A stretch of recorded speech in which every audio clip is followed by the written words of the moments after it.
Ja. Fantastiskt gitarrspel. Ja, det är alltså riktigt...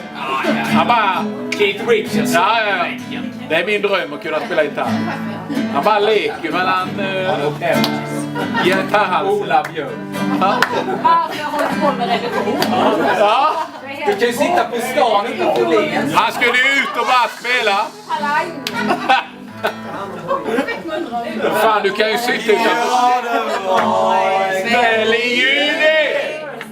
Från när sommaren är som mest och han dansade för morfar som hon gillar Alla bäst! Hennes morfar satt och nynna på en sommarmelodi. Plötsligt spratt det till i gubben. Han blev lugn och han blev fri.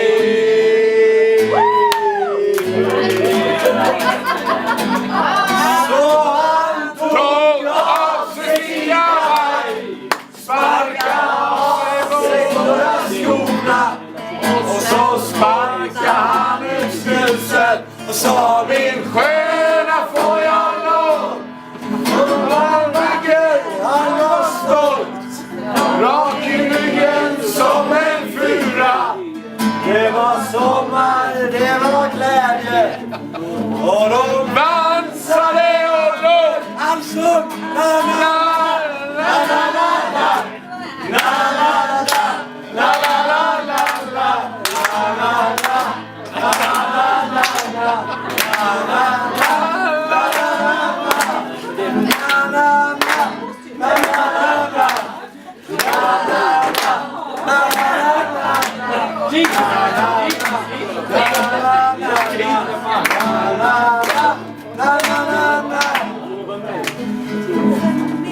så mindes han och sa: ja, du skulle sett din morfar. Hon var lika grann som du. Ja! När hon dansade i gräset, likadant som du gör nu. Hennes hår var blekt av solen. Hennes mun var smultronröd.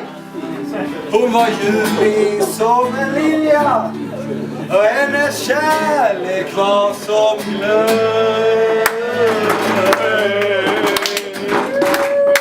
Så jag tog av med min kavaj, sparkade av med båda skorna och så spottade jag ut snusen och sa: min sköna får jag lov. Han var vacker, jag var stolt, jag gick ryggen som en fura. Det var sommar, det var glädje och vi